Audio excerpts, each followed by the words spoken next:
Welcome to ED magic. आज हम बहुत सारी पोएम्स कवर करेंगे। सबसे पहले पोएम होगी हमारी डस्ट ऑफ स्नो। इसे लिखा है रॉबर्ट फ्रॉस्ट जी ने। तो ये जो पोएम है ये हमें बताती है नेचर के बारे में कि नेचर के पास एक हीलिंग एबिलिटी है कि वो हमारे मूड को, हमारे ख़राब मूड को भी अच्छा कर सकती है। ठीक है, साथ ही हमें चैप्टर ये भी मैसेज देता है कि हमें अपने जीवन में एक ऑप्टिमिस्टिक एटीट्यूड रखना चाहिए। मतलब हमें कभी भी अपनी होप नहीं हारनी चाहिए, कभी भी छोटी मोटी ट्रिवियल थिंग्स से हमें डिसअपॉइंटेड नहीं होना चाहिए, बल्कि हमें आगे बढ़ते रहना चाहिए। ठीक है, तो ये कह रहा है the way a crow. Crow आपको पता है शुक down on me the dust of snow from a hemlock tree. तो यहाँ पे हम सबको पता है कि क्रो एक अगली वर्ड हम कहते हैं उसको, और एक तरह से हम उसको एक इल ओमन मानते हैं, यानी कि नेगेटिविटी को शो करने के लिए हम हमेशा कौवे का इस्तेमाल करते हैं। काला कौवा देख लिया आज तो बुरा दिन जाएगा, ऐसे है ना। तो ये चीज़ है, crow Shuk down on me the dust of snow from a hemlock tree. Dust of snow मतलब कि आपको पता है स्नो के छोटे छोटे पार्टिकल। तो जो ऑथर था, सॉरी जो पोएट था, वो हेमलॉक ट्री के नीचे से जा रहा था। तभी क्या हुआ, अचानक से क्रो के कुछ मूवमेंट्स की वजह से एक हेमलॉक ट्री, यानी कि जिस पेड़ के नीचे से पोएट जा रहा था वो पेड़ असल में हेमलॉक ट्री था। हेमलॉक ट्री एक पॉइजनस ट्री है। ठीक है, एक पॉइजनस ट्री, और ये भी नेगेटिविटी को शो कर रहा है। तो हमने पढ़ा कि दो चीज़ें नेगेटिविटी को शो कर रहा है, एक तो क्रो कर रहा है और एक हेमलॉक ट्री शो कर रहा है। ठीक है, तो जो पोएट था वो हेमलॉक ट्री के नीचे से जा रहा था, तभी क्रो की कुछ मूवमेंट्स की वजह से कुछ स्नो जो है पोएट के ऊपर गिर जाती है।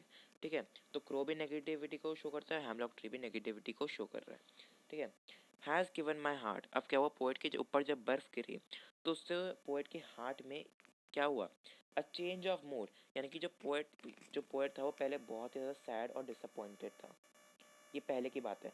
पर जब उसके ऊपर बर्फ़ गिरी तब उसकी सारी ग्लूमीनेस चली गई। ठीक है, उसके सारे सैडनेस के क्लाउड सारे चले गए, और अब वो क्या हो गया, बहुत ज़्यादा जॉयस हो गया, बहुत ज़्यादा खुश हो गया, चीयरफुल हो गया, एक्सटेसिव में हो गया। तो उसका पूरा मूड चेंज हो गया जब उसके ऊपर बर्फ़ गिरी।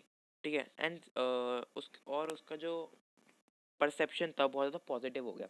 पहले वो हर चीज़ को नेगेटिवली देख रहा था, अरे वाह क्रो देख लिया अब तो बुरा दिन, हैमलॉक ट्री बुरा दिन। पर जैसे ही उसके ऊपर स्नो गिरा, वो उसका जो एटीट्यूड था वो बहुत ज़्यादा पॉजिटिव हो गया। वो उसका मूड बिल्कुल पॉजिटिव हो गया, बहुत ज़्यादा खुश हो गया। और पहले वो रिग्रेट कर रहा था, यानी कि स्नो गिरने से पहले वो रिग्रेट कर रहा था कि उसने बहुत सारा दिन वेस्ट कर दिया सौरों में। लेकिन जब उसके ऊपर बर्फ़ गिरी तब उसके अंदर एक मोटिवेशन आई कि नहीं, अभी भी दिन बचा है, मैं इस दिन को बचा सकता हूँ, अभी भी मेरा दिन पूरा ख़त्म नहीं हुआ, I can save this day till now also. ठीक है, तो फिर से रिवाइज कर लेते हैं। क्रो था, क्रो के मूवमेंट की वजह से कुछ स्नो जो है पोर्ट के ऊपर गिर जाती है, और पोर्ट जो है हेमलॉक ट्री से जा रहा था। इसकी वजह से क्या हुआ, स्नो के गिरने से कि पोएट का मूड चेंज हो जाता है, उसका हार्ट जो है अपलिफ्ट हो जाता है, उसका हार्ट खुश हो जाता है। और पहले जहाँ पे वो सोचा था कि उसका पूरा दिन वेस्ट हो गया है, अब उसके मन में एक और नई होप जागी, एक नया मोटिवेशन जागा कि अभी भी उसका दिन बचा है, it is still saved, it is still saved. ठीक है, तो ये था हमारा डस्ट ऑफ स्नो से लिखा था रॉबर्ट फ्रॉस्ट जी ने। हेमलॉक का मतलब poisonous tree with small white flowers, root मतलब हेल्दी रिग्रेट। ठीक है, अब आते हैं फायर एंड आइस पे। फायर एंड आइस कुछ लोग कहते हैं, अच्छा फायर हमारा शो करते हैं यहाँ पे डिज़ायर, पैशन, ठीक है, और क्या, लस्ट और जेलसी। ठीक है, आइस का शो कर रहा है हमारा हेट्रेड, इनसेंसिटिविटी, इनसेंसिटिविटी यहाँ पे मैं ठीक से लिख नहीं पा रहा, और साथ में हमारा शो कर रहा है इनडिफरेंसेस। ठीक है, तो आइस हमारा ये सब शो कर रहा है। हाँ, तो जो फायर और आइस है, फायर शो कर रहा है मेनली डिज़ायर और पैशन को, और जो आइस है वो हमारा शो कर रहा है हेट्रेड को। देखो कुछ लोग कह रहे हैं कि जो वर्ल्ड है वो फायर माइंड होगी, यानी कि कुछ लोगों का मानना है कि जो वर्ल्ड है वो डिज़ायर और पैशन की वजह से ख़त्म होगी, और कुछ लोग कह रहे हैं कि जो वर्ल्ड है वो आइस की वजह से, यानी कि हेट्रेड की वजह से ख़त्म होगी।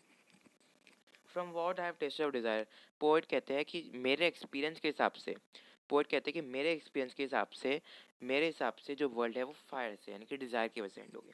तो कुछ लोगों का मानना है कि फायर यानी डिज़ायर से एंड होगी, कुछ लोगों का मानना है कि हेट्रेड से, यानी कि आइस से ख़त्म होगी।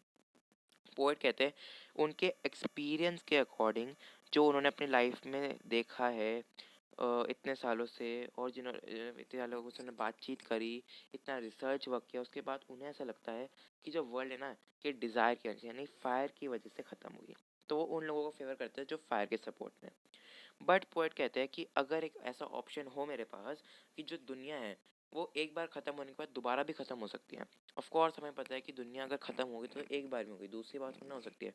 लेकिन पोएट कहते हैं कि अगर बाय चांस ऐसा कोई ऑप्शन आता है उनके सामने कि जो दुनिया है वो दूसरी बार भी ख़त्म हो सकती है, तब वो कह रहे हैं कि दूसरी बार के लिए, यानी कि पहली बार के लिए तो फायर ठीक है, वो कहते हैं दूसरी बार के लिए हेट यानी कि आइस से भी काम चल जाएगा। वो कहते हैं कि फर्स्ट टाइम के लिए मेरे हिसाब से फायर रहेगा, लेकिन अगर ऐसा ऑप्शन होगा कि दूसरी बार भी अर्थ खत्म हो सकती है, वर्ल्ड खत्म हो सकता है, तो मैं आइस की तरफ यानी कि हेट्रेड की तरफ जाऊंगा कि हेट्रेड से दुनिया आई थिंक सेकेंड टाइम के लिए हेट्रेड काफ़ी है, it is sufficient for the second time. ठीक है, अगेन रॉबर्ट फ्रॉस्टी ने लिखी है। तो एक तरह से वो हमें बता रहे हैं कि हमें हेट्रेड नहीं करना चाहिए, जेलसी नहीं करना चाहिए, वरना ये हमारे दुनिया का अंत का कारण बन जाएगा। हमें हमें बहुत ही खुश रहकर ज़िंदगी जीनी चाहिए। ठीक है, let's come to next poem. Nelson Mandela. चलो एक सेकेंड, ये है ना,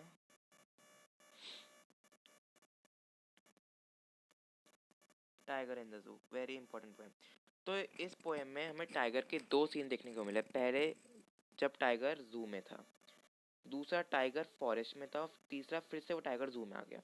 तो एक तरह से हमें दो पिक्चर देखने को मिल रही है पोएम में, एक जहाँ पे टाइगर जू में था और एक जहाँ पे टाइगर फॉरेस्ट में था। ठीक है, जब टाइगर फॉरेस्ट में था तब उसके पास फ्रीडम थी, वो अपना प्रे कैच कर सकता था और वो अपना, ठीक है, और मतलब वो खुल के ज़िंदगी जी सकता था। ठीक है, वो कहीं पे भी जा सकता था इधर उधर। लेकिन जब वो जू में आया तब वो कन्फाइनमेंट यानी कि एक जगह बंद कर दिया उसको जू के केज में। ठीक है, तो कन्फाइनमेंट के कारण उसको डिप्रेशन आ गया। और ये सिर्फ टाइगर की बात नहीं, अगर आप खुद को भी कुछ दिनों के लिए कमरे में बंद कर दोगे ना, आप भी जब कन्फाइनमेंट मतलब कन्फाइन हो जाओगे, तब आपको भी डिप्रेशन और मिजरी से गुजरना पड़ेगा जो टाइगर गुजरा। ऑफ कोर्स कोई भी क्रिएचर नहीं चाहता कि वो कैप्टिविटी में, नहीं किसी के अंदर रहे, कैप्टिविटी में रहे, या फिर कोई भी क्रिएचर, हर क्रिएचर चाहता है कि उसके पास फ्रीडम हो। तो कि जब तक फ्रीडम होगी तभी हैप्पीनेस होगी। तो कोई नहीं चाहता कि वो कैप्टिविटी में रहे, और सब चाहते हैं कि फ्रीडम में रहे। तो टाइगर का भी ऐसे ही है, और बल्कि सभी वाइल्ड एनिमल्स को हम जू में बंद कर देते हैं, हम ये नहीं सोचते कि एक तरह से उनकी फ्रीडम हम छीन रहे हैं, हम अपने एंटरटेनमेंट के लिए उनका इस्तेमाल कर रहे हैं, जबकि उनको जंगलों में रहना चाहिए था। ठीक है, तो let's start with the poem. He stocks in his vivid stripes. ठीक है, तो स्टॉक्स का क्या मतलब है? तो स्टॉक्स का मतलब है मूविंग। ठीक है, तो पोएट क्या कह रहा है? पोएट कह रहा है कि जो टाइगर है वो मूव कर रहा है इन हिज विविड। अच्छा, पहले स्टैंजा में जो टाइगर है ना, पहले स्टैंजा में जो टाइगर है वो असल में जू में है। ठीक है, पहले स्टैंजा में जो टाइगर है वो जू में है। तो पोएट क्या कह रहा है कि ही स्टॉक्स मतलब कि मूव, क्वाइटली मूव कर रहा है वो इन इज विविड। विविड मतलब ब्राइट, यानी कि जो टाइगर के जो स्ट्राइप्स है शरीर पे वो बहुत ही ब्राइट है, और वो जो है जू के केज के अंदर क्वाइटली मूव कर रहा है, यानी कि वो केज के अंदर है। ठीक है, inside the cage. Few steps of his cage. Few steps का क्या मतलब है कि जो केज है वो बहुत छोटा है, तभी वो कुछ ही कदम चल पा रहा है केज के अंदर। तो cage is very small, so he can only walk a few steps due to it. On his pads of velvet quiet. देखो, जो पैड होता है बेसिकली एक बहुत ही सॉफ्ट पार्ट होता है। ठीक है, पैड मतलब कि एक बहुत ही सॉफ्ट पार्ट। ठीक है, तो मतलब जो टाइगर का जो फुट होता है, पैर होता है, उसके अंदर यानी कि टाइगर का जो फुट का जो पार्ट होता है जो बहुत ज़्यादा सॉफ्ट होता है उसे हम पैड बोलते हैं। तो जिस तरह से वेलवेट एक मटेरियल होता है, जिस तरह से वेलवेट जो है वो सॉफ्ट होता है, उसी तरह जो पैड होता है वो भी सॉफ्ट होता है। ठीक है, तो यहाँ पे मेटाफर है। इन एस क्वाइट रेज। क्वाइट मतलब कि काम, रेज मतलब कि एंगर। अब जो टाइगर है गुस्सा भी और शांत भी है। अब ये क्या है? ये आपका आता है यहाँ पे आपका एक पोएटिक डिवाइस लगता है। ठीक है, और इसमें क्वाइट रेज में, ठीक है, तो वो जो पोएटिक डिवाइस है उसे हम कहते हैं पैराडॉक्स। ठीक है, इसे हम कहते हैं पैराडॉक्स। मतलब कि जब हम दो अपोजिट चीज़ें देख रहे हैं, क्वाइट रेज, कुछ सोचो मतलब कि एक बंदा काम भी है, एंगर भी है। ठीक है, तो एंगर क्यों है? ऑफ कोर्स ये बात है कि उससे आपने फ्रीडम छीन ली, तो एक तरह से वो एंग्री हो गया। आपने उससे फ्रीडम छीन लिया, एंग्री हो गया। काम काम मतलब अब अच्छा काम क्यों है भाई? गुस्सा है तो काम क्यों है? काम इसलिए क्योंकि वो हेल्पलेस है। उसे पता है कि उसकी जो स्ट्रेंथ है वो बार के पीछे, केज के पीछे बिल्कुल जीरो है, वो कुछ नहीं कर सकता, ही इज टोटली हेल्पलेस, कोई उसकी मदद नहीं करेगा। तो उसे भी पता है कि गुस्सा दिखाने का तो कोई फ़ायदा है ही नहीं। ठीक है, चलो जल्दी करते हैं। ही should B lurking in Shadow. Second stand में कहता है कि जो टाइगर है वो शैडो में, अब किसकी शैडो में? लॉन्ग ग्रास की शैडो में। वो कहता है सेकंड स्टैंजा में पोएट कि जो टाइगर है वो लॉन्ग ग्रास के अंदर से जो है वाटर होल के पास, ठीक है, वाटर होल के जो ग्रासेस है, वाटर होल यानी कि एक जगह जहाँ पे बहुत सारा पानी है, तो जो वाटर होल है इमेजिन करो कि यहाँ पे बहुत सारा पानी है। अब उस पानी के अराउंड बहुत सारी लंबी लंबी घासें हैं। तो अगर कोई भी वाइल्ड एनिमल अगर वहाँ पे पानी पीने के लिए आएगा अपनी थर्स्ट को पूरा करने के लिए, तो जो टाइगर होगा वहीं पे लॉन्ग ग्रास के पीछे छुपा हुआ होगा, और जब उसे अपॉर्चुनिटी मिलेगी तो वो अपने प्रे को ग्रैब कर लेगा और अपना सपर या फिर जो भी अपना मील है उसे पूरा कर पाएगा, ठीक है। वे अच्छा, जो टाइगर का जो फेवरेट मील होता है वो एक प्लम डियर होता है, प्लम मतलब फैट, ठीक है। तो मोस्ट ऑफ द टाइम जो डियर होते हैं वो वाटर होल के पास पानी पीने आते हैं, तो जो टाइगर है वो मौका देख के डियर्स को ग्रैब कर लेते हैं, ठीक है। ही शुड बी स्नैलिंग, कह रहा है he should be snailing around the houses, ठीक है। स्नैलिंग मतलब कि ग्राउलिंग या फिर रोरिंग, यानी कि जो टाइगर है वो घरों के आसपास, यानी कि अब जो टाइगर है वो एक विलेज के अंदर घुस गया है। इस स्टैंजा में जो टाइगर है वो एक विलेज के अंदर घुस गया है, और विलेज के अंदर घुस के वो सभी घरों के आसपास ये कर रहा है, रोर कर रहा है जंगल से, यानी कि जंगल के किनारे पे एक विलेज है, और उस विलेज के अंदर जो टाइगर घुस के जो है रोर कर रहा है, स्नार कर रहा है। और वो जो है विलेजर्स को, जो विलेज वहाँ के रहने वाले लोग हैं उसको वाइट, उनको जो है वाइट फैंग्स, फैंग्स मतलब कि अपने दांत दिखा रहा है, अपने वाइट शार्प टीथ और वाइट शार्प क्लॉज दिखा रहा है। और ऑफ कोर्स ये बात है, अगर इतने खतरनाक क्लॉज, इतने खतरनाक टीथ देखोगे और अगर कोई वाइल्ड एनिमल आके आप पे रोर कर रहा है, तो ऑफ कोर्स ये बात है आप लोग को डर तो लगेगा, आप फील करोगे, तो वो थ्रेटनिंग आप फील करोगे। जो टाइगर है वो ग्राउल कर रहा था, वो अपने वाइट फैंग्स दिखा रहा था, अपने क्लॉज दिखा रहा था, जिसकी वजह से जो विलेजर्स है वो बहुत ज़्यादा डर रहे थे।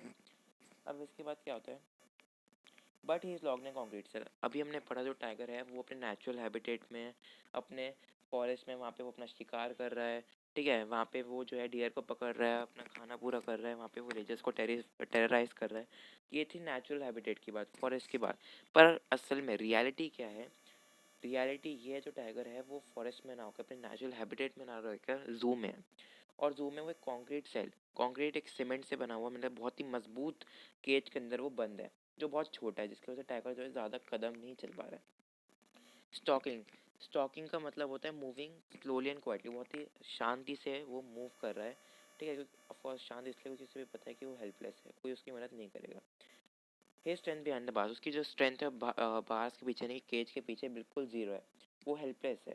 ही इज़ टोटली हेल्पलेस, उसके पास कोई ऑप्शन ही नहीं है, कोई उसकी मदद ही नहीं कर रहा, ठीक है, इसलिए वो केज के अंदर चुपचाप बस चल रहा है। इग्नोरिंग विजिटर्स, अच्छा उसे भी पता है जो विजिटर यानी कि जो लोग उसके साथ फ़ोटो खींच रहे हैं, उसके लिए उसके मतलब कि उसके ब्रेवरी को प्रेस कर रहे हैं, उसे भी पता है कि वो जो जितने भी लोग उसे देख रहे हैं वो उनमें से कोई भी उसकी मदद नहीं करेगा, कोई भी उसे फ्रीडम दिलाने में मदद नहीं करेगा, तो इसलिए वो सबको इग्नोर कर रहा है। ही हेयर्स द लास्ट वॉइस, तो आप देख सकते हैं, अच्छा एक और चीज़, ये एंटरटेनमेंट को शो कर रहा है कि जो ह्यूमंस उन्होंने एंटरटेनमेंट के लिए उसका केज में बंद रखा है, फ्रीडम उसकी छीन रहे हैं, ठीक है।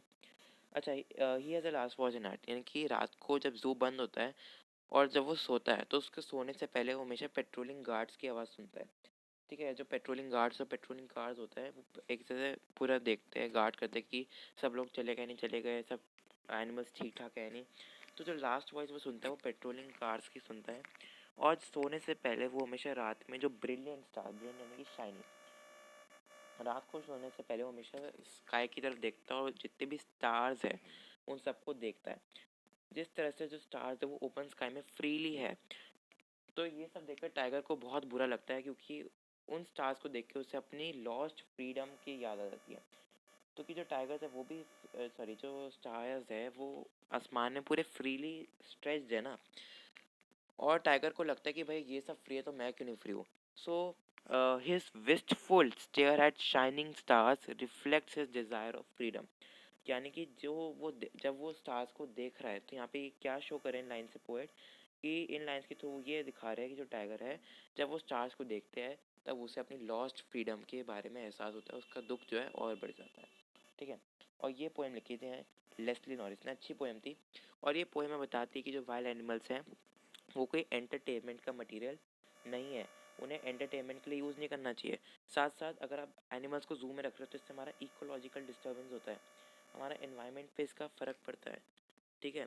और साथ साथ जो एक टाइगर उसके नेचुरल इंस्टिंक्ट्स जो है वो खो देता है ज़ू में आके। उसके जो नेचुरल बिहेवियर है जहाँ पे वो रहता था वो खो देता है, नेचुरल इंस्टिंक्ट्स वो खो देता है। ठीक है। और आप एक अच्छा वर्ड यूज़ कर सकते हो, मेरे पास एक अच्छा वर्ड है आपके लिए, रॉयल डी मी एंड डेमिनोर। ठीक है, दोनों का मतलब सेम है, नेचुरल इंस्टिंक्ट जो है इसका। ठीक है। तो एक तरह से मैं क्लियर कट एक मैसेज मिल रहा है कि no one wants to live as slave और इन कैप्टिविटी। कोई भी एक स्लेव की तरह, कोई भी एक कैप्टिविटी में किसी के नहीं चाहता। सब चाहते हैं उनके पास फ्रीडम हो, और सब चाहते हैं कि वो खुल के ज़िंदगी जिए। ठीक है। तो टाइगर इस पोएम में बहुत ज़्यादा गुस्सा है, फ्रस्ट्रेटेड है, क्योंकि ह्यूमंस ने एंटरटेनमेंट के लिए उसकी फ्रीडम, स्ट्रेंथ और करेज को ख़त्म कर दिया है। ठीक है। और वो बस यही उम्मीद कर रहा है पूरे पोएम में, वो हेल्पलेस है, बस वो एक यही चीज़ के लिए डिज़ायर कर रहा है कि उसे फ्रीडम मिल जाए। So this was the poem of Leslie Norris. So this was it for chapter. We'll meet in next video. So तक के लिए bye bye.